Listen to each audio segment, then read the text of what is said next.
اور ان کے پاس سے چلے گئے اور کہنے لگے کہ ہائے افسوس یوسف پر، ہائے افسوس، اور رنج و الم میں ان کی آنکھیں سفید ہو گئیں اور ان کا دل غم سے بھر رہا تھا۔ بیٹے کہنے لگے کہ واللہ آپ تو یوسف کو اسی طرح یاد ہی کرتے رہیں گے یہاں تک کہ آپ گھل جائیں گے یا جان ہی دے دیں گے۔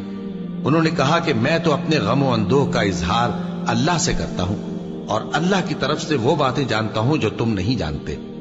اے بیٹو، یوں کرو کہ ایک دفعہ پھر جاؤ اور یوسف اور اس کے بھائی کو تلاش کرو، اور اللہ کی رحمت سے نا امید نہ ہونا کہ اللہ کی رحمت سے تو کافر لوگ ہی نا امید ہوا کرتے ہیں۔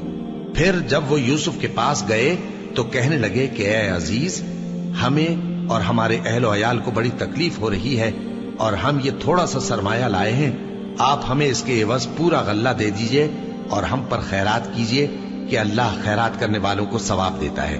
یوسف نے کہا تمہیں معلوم ہے کہ جب تم نادانی میں پھنسے ہوئے تھے تو تم نے یوسف اور اس کے بھائی کے ساتھ کیا کیا تھا؟ وہ بولے کیا واقعی تم ہی یوسف ہو؟ انہوں نے کہا ہاں میں یوسف ہوں، اور بن یامین کی طرف اشارہ کر کے کہنے لگے یہ میرا بھائی ہے، اللہ نے ہم پر بڑا احسان کیا ہے۔ جو شخص اللہ سے ڈرتا اور صبر کرتا ہے تو اللہ نیکوکاروں کا اجر ضائع نہیں کرتا۔ وہ بولے اللہ کی قسم، اللہ نے تم کو ہم پر فضیلت بخشی ہے اور بے شک ہم خطاکار تھے۔ یوسف نے کہا کہ آج کے دن تم پر کوئی ملامت نہیں، اللہ تم کو معاف کرے اور وہ سب سے بڑھ کر رحم کرنے والا ہے۔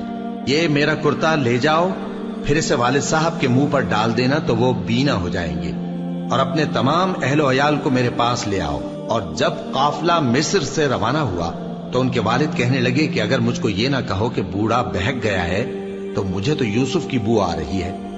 وہ بولے کہ واللہ آپ اسی قدیم غلطی میں مبتلا ہیں۔ مگر جب خوشخبری دینے والا آپ پہنچا تو اس نے کرتا ان کے منہ پر ڈال دیا، سو وہ بینا ہو گئے اور بیٹوں سے کہنے لگے کیا میں نے تم سے نہیں کہا تھا کہ میں اللہ کی طرف سے وہ باتیں جانتا ہوں جو تم نہیں جانتے؟ بیٹوں نے کہا کہ ابا ہمارے لیے ہمارے گناہ کی مغفرت مانگیے، بے شک ہم خطاکار تھے۔ فرمایا میں اپنے پروردگار سے تمہارے لیے بخشش مانگوں گا، بے شک وہ بخشنے والا ہے، مہربان ہے۔ پھر جب یہ سب لوگ یوسف کے پاس پہنچے تو انہوں نے اپنے والدین کو اپنے پاس جگہ دی اور کہا مصر میں داخل ہو جائیے، اللہ نے چاہا تو امن و امان سے رہیے گا۔ اور اپنے والدین کو تخت پر بٹھایا اور سب ان کے آگے سجدے میں گر پڑے۔ اور اس وقت یوسف نے کہا ابا جان، یہ میرے اس خواب کی تعبیر ہے جو میں نے پہلے بچپن میں دیکھا تھا۔ میرے پروردگار نے اسے سچ کر دیا اور اس نے مجھ پر بہت سے احسان کیے ہیں کہ مجھ کو قید خانے سے نکالا، اور اس کے بعد کہ شیطان نے مجھ میں اور میرے بھائیوں میں فساد ڈال دیا تھا آپ کو گاؤں سے یہاں لایا۔ بے شک میرا پروردگار جو چاہتا ہے تدبیر سے کرتا ہے، وہ علم والا ہے، حکمت والا ہے۔ جب یہ سب باتیں ہو لیں تو یوسف نے اللہ سے دعا کی کہ اے میرے پروردگار، تو نے مجھ کو حکومت سے نوازا اور خوابوں کی تعبیر کا علم بخشا۔ اے آسمانوں اور زمین کے پیدا کرنے والے، تو ہی دنیا اور آخرت میں میرا کارساز ہے۔ تو مجھے دنیا سے اپنی اطاعت کی حالت میں اٹھائیو اور آخرت میں اپنے نیک بندوں میں داخل کیجو۔ اے پیغمبر، یہ اخبار غیب میں سے ہیں جو ہم تمہاری طرف بھیجتے ہیں۔ اور جب برادران یوسف نے اپنی بات پر اتفاق کیا تھا اور وہ فریب کر رہے تھے تو تم ان کے پاس تو نہ تھے، اور بہت سے آدمی گو تم کتنی خواہش کرو ایمان لانے والے نہیں ہیں، اور تم ان سے اس خیر خواہی کا کچھ صلہ بھی تو نہیں مانگتے۔ یہ قرآن اور کچھ نہیں تمام جہانوں کے لیے نصیحت ہے، اور آسمان و زمین میں بہت سی نشانیاں ہیں جن پر سے یہ گزرتے ہیں اور ان کو نظر انداز کر دیتے ہیں، اور یہ اکثر اللہ پر ایمان نہیں رکھتے مگر اس کے ساتھ شرک بھی کرتے ہیں۔ تو کیا یہ اس بات سے بے خوف ہیں کہ ان پر اللہ کا عذاب نازل ہو کر ان کو ڈھانپ لے، یا ان پر ناگہاں قیامت آ جائے اور انہیں خبر بھی نہ ہو؟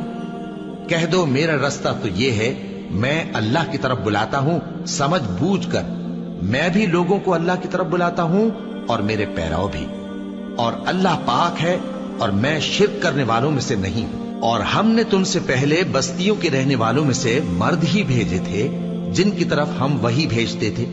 کیا ان لوگوں نے ملک میں سیر و سیاحت نہیں کی کہ دیکھ لیتے کہ جو لوگ ان سے پہلے تھے ان کا انجام کیا ہوا؟ اور متقیوں کے لیے آخرت کا گھر بہت اچھا ہے۔ کیا تم سمجھتے نہیں؟ یہاں تک کہ جب پیغمبر نا امید ہو گئے اور انہوں نے خیال کیا کہ اپنی نصرت کے بارے میں جو بات انہوں نے کہی تھی اس میں وہ سچے نہ نکلے، تو ان کے پاس ہماری مدد آ پہنچی۔ پھر جسے ہم نے چاہا بچا دیا، اور ہمارا عذاب اتر کر گناہگار لوگوں سے پھیرا نہیں کرتا۔ ان کے قصے میں عقل مندوں کے لیے عبرت ہے۔ یہ قرآن ایسی بات نہیں ہے جو اپنے دل سے بنائی گئی ہو، بلکہ جو کتابیں اس سے پہلے نازل ہوئی ہیں ان کی تصدیق کرنے والا ہے اور ہر چیز کی تفصیل کرنے والا، اور مومنوں کے لیے ہدایت اور رحمت ہے۔